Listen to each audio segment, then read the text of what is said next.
If today's message resonated with you and you're wanting to go deeper into this work, I invite you to join us inside the I Am Circle on Patreon. It's a beautiful, supportive space where we can continue these conversations, practice powerful I Am teachings, and gather as a community committed to growth, healing, and spirituality. Inside the membership, you'll receive bonus content, exclusive reflections, recorded meditations, and deeper teachings to help you embody the work we talk about here each week. You can also visit my website to explore upcoming classes, events, coaching, and retreats that I provide. I would love to support you on your journey. Everything you need is linked in the show notes, and remember, the most powerful words you will ever speak are the two words I am and the words that come after that. I'll see you inside the circle or next Monday. Welcome to Motivation Monday, a gentle reset for your week and a space to set an intention that can carry you forward. Each Monday, I'll be sharing simple mental health tools, practical life hacks, and meaningful inspiration you can actually use in your everyday life. I also weave in real-life stories to help you see how these ideas can show up in ways that feel doable and supportive. You'll hear personal reflections from my own life, insights from my mental health private practice, and wisdom drawn from my Reiki and sound healing work. Some Mondays may include an oracle or tarot card pull, while other weeks I might read a passage from a book I love and share why it resonates or how you can apply it to your own journey. And sometimes I'm just going to share my thoughts and what's been motivating me. My hope is that Motivation Monday becomes a grounding and uplifting part of your I Am Circle experience. If there's a topic you'd love for me to explore, please share it in the community chat or send me a direct message. I truly want this membership to feel interactive and be a space where we can support one another, exchange ideas, and grow together on our journey. With that, let's get to our episode for today. Hello, everyone, and welcome back to Motivation Monday. So today's episode is all about something very simple, I think, something that all of us are kind of thinking about as spring is approaching, and it's all about decluttering your space in preparation for the spring, but also how your surroundings can also reflect your mental state. So when I was scrolling on Instagram, I came upon a page called Manifesting Tribes. So you can look them up and follow them if you'd like. And they had a little reel on here about the study of, I'm not sure if you guys have ever heard about the work of Maria Kondo, but it's all about like decluttering your space and taking a look at the things in your house that you love and asking the question, does it bring you joy? And if it doesn't, she recommended getting rid of it. So in this post, it was very engaging and it got me to continue to scroll through every post. So I thought I would share it with you and then tie it into our episode today. So the post talks about a Japanese architect who mentioned Marie Kondo, and Marie had said something pretty brutal. She said, clutter isn't laziness. It's your brain unable to release the past, and it quietly shapes your future. Now, some of you may think, well, I keep a very nice, tight, clean, and tidy house, so this may not apply to me, but continue to listen. So after studying minimalism and living environments for decades, this architect noticed a consistent pattern. People surrounded by clutter were often holding on to objects tied to old versions of themselves. Each item represented a past identity, a past goal, or a past life chapter that had never been emotionally closed. So even if you keep a very nice, tidy, clean house, as you're listening to this episode, I want you to take a look around and see what are the belongings that you have hung on to over the years, and do they represent, ask yourself this question, do they represent a past identity, a past goal, or a past life chapter that has never been emotionally closed? And I have to say, I have a couple of shirts and a couple of jeans that I still hang on to in case I lose that extra weight. So when I read this, I started laughing to myself because I definitely have in my closet a few of those belongings that are tied to a past goal. So in this post, I'm going to go back to it. It says, think about the objects most people keep for years. Clothes that no longer fit. I'm going to raise my hand for that one. Instruments they never learned to play. Books they promised to read. Or hobby equipment that hasn't moved in years. These objects are rarely just things. They are unfinished contracts with past ambitions. Minimalist researchers notice that clutter often carries emotional weight. An object might represent who someone thought they would become.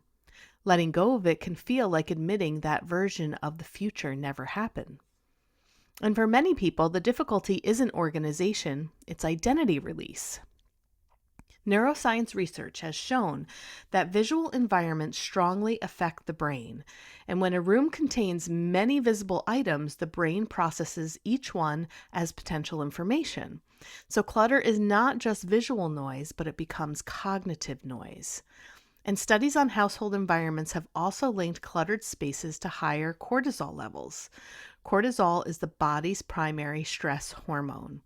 And when the brain perceives too many unresolved stimuli, it stays slightly more alert than necessary. So when I read this, I also had a little laugh to myself because I would say overall, I'm a very nice, neat, and tidy person. I do not like clutter. I feel very unorganized when I'm around clutter. Same with my husband. So I would say when you come to our house, you don't see piles of paper. Every room kind of looks like it's been cleaned, but it looks like that whether we're having company or not. But I would say for me, I know when my stress levels get high when I don't fold my laundry immediately. And that tends to create a little bit of chaos in one of the bedrooms where I'm just kind of living out of the laundry basket, right? Because I just feel so overwhelmed with so many other things and decisions that I have to make that folding the laundry and putting it away just feels like an extra step. So that's usually a stress indicator for me to let me know, okay, hold on, your stress is a little bit higher. You're not getting this done. It not being done causes you more stress, but it just feels like sometimes my brain just can't handle it all. So I wanted to put that out there for you guys too. Is there anything in your environment or you're in your house when you let something go, you know that that could be an indicator that your stress levels maybe are a little bit higher. All right, so back to this post, and it talks about with the brain perceiving too many unresolved stimuli, that it stays slightly more alert than necessary, and it's seen as a process of emotional decision making. So each object forces a question. Does this belong to who I am now or who I used to be? And the act of letting go becomes psychological closure. Letting go of objects is rarely about the objects themselves. It is about choosing which version of yourself your environment should support. Each item you keep or release subtly shapes the story your brain continues living inside. Sometimes the future begins with an empty shelf. So I thought that's the end of the Instagram post, but I just thought that was just really interesting and a good topic because I know here in the Northeast, we are all just chomping at the bit for some warmer weather. And over the weekend, I started to declutter. Usually I like to go through my winter shoes and spring shoes from last spring to donate. And that's what I did today. I went through, just kind of cleaned out some closets and have a bag for donations. So, and as we begin to shift out of winter and into a new season, I feel like there's a natural pull towards a renewal, kind of like January 1st, right? When we're starting the new year. So you might feel the urge too to clean, to organize, to open the windows, to refresh your environment. And that's not just a coincidence. It's actually aligned with your biology. So, as we know, and what I read here on Instagram, our external environment has a direct impact on our internal state. So, I want you to look at the things in your house, not just as being physical objects, but as energy. Clutter is also energetic. And when your space is filled with unfinished tasks or piles of things or items that no longer serve you, your brain is constantly trying to process it, even if you're not consciously aware of it. And research also shows that cluttered environments can increase those stress levels and it will elevate your cortisol. So, if you've been feeling overwhelmed, scattered, or mentally drained this winter, I want you to take a look around at your space. See what is bringing you joy. Ask those questions. What do you have that maybe is tied to a past version, an older version of yourself, an older goal, or maybe something you haven't accomplished yet? And I'd like to give you this Monday motivation challenge to maybe begin to clean up some of your clutter, to donate something or a few things that maybe you haven't used in over a year. I'm also decluttering my studio spaces. I'm getting prepared to move out of it finally, and I am just looking to give away some of the items that I know that if I were to just store them at my house, they would probably still be here in years' time. And I'm looking to give those away as well. So I want you to look around and ask yourself this question too. Does this support the life that I am creating today? Not the life that you had, not the life you thought you had, but the life you're stepping into now. So it doesn't have to be an overwhelming task. Sometimes, you can go into a room and then walk right back out because it feels like it's too much. But I just want you to start small. So maybe you just pick the junk drawer in your kitchen. I know y'all have one. I know I have one. And just go through a few things. And maybe you can throw some stuff out. Maybe you can give some stuff to somebody, or maybe you can donate it. Maybe if it's not a drawer, it's a closet. Or maybe it's a corner of a room. My husband and I laugh because sometimes when we order things, we'll get a box and we'll look at each other once we take the thing out of the box and we say, hey, this is a good box. We might want to save it and keep it someday. I don't know if any of you ever collect your cardboard boxes, but one year my husband and I did this.